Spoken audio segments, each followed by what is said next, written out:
సంతోషం. రైతన్నలను మరి క్రమంగా ఒప్పించి మెప్పించి ఒక దిక్కు పంట దిగుబడి రావాలి, ఒక దిక్కు ప్రకృతిని చెట్లను కూడా కాపాడుకోవాలనేటువంటి లక్ష్యంతో మనము ఈరోజు ఈ ఫామ్ ఆయిల్ మరి 2-3 ఏళ్ల క్రితం జరిగినటువంటి ఈ ఫామ్ ఆయిల్ మొక్క మరి పెద్దలు మేడపల్లి రమేష్ గారి యొక్క విజ్ఞప్తి, అదే విధంగా ఈ చైన్ ఓనర్ పేరు కుమారస్వామి వారు ముందుకొచ్చి మరి ఫామ్ ఆయిల్ తోటి వేయడం జరిగింది. దాని యొక్క ఫలాన్ని ఈరోజు మరి వారు అనుభవించడానికి ఈరోజు మంచి పంట దిగుబడి వచ్చి ఫామ్ ఆయిల్ మరి కింటాకు 17,000 రూపాయలను, టన్నుకు 17,000 రూపాయలను వారు ఈ రోజు మరి పొందడం జరుగుతుంది. చెక్కు రూపంలో కూడా మనం ఇవ్వడం జరుగుతుంది. ఈ యొక్క పామ్ ఆయిల్ కు ఎక్కువ తక్కువ అనేది ఉండదు, ఖచ్చితంగా ఒక రేట్ అనేది ఫిక్స్ అయి ఉంటుంది 17,000.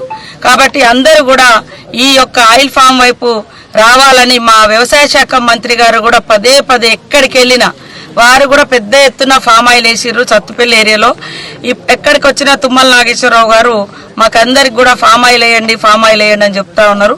మేము కూడా ఆ దిశగా మన నియోజకవర్గంలో కానీ మా సొంత కుటుంబాల్లో కానీ మేము కూడా ఇలాంటిది ప్రోత్సహిస్తా ఉన్నాం.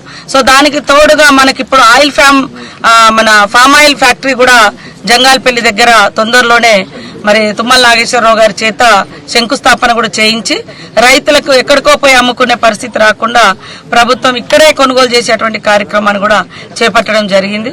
సో అందరూ కూడా మనకు పచ్చదనం ఉంటది, అదే విధంగా ఆదాయం కూడా ఎక్కువ వస్తుంది, కష్టం తక్కువ ఫలితం ఎక్కువ కూడా ఉంటది. కాబట్టి చాలా వరకు రైతన్నలు కొంత మనకు తిండికి పంటను పండిస్తూనే ఇట్లా డబ్బులు సంపాదించుకోవడానికి కూడా ఈ వ్యాపారం వైపు కూడా ఈ వ్యవసాయం వైపు కూడా రావాలని విజ్ఞప్తి చేస్తూ ఆ కుటుంబాన్ని అభినందిస్తూ ఈ రోజు వారికి 17,000 రూపాయల చెక్కును అందజేయడం జరుగుతుంది.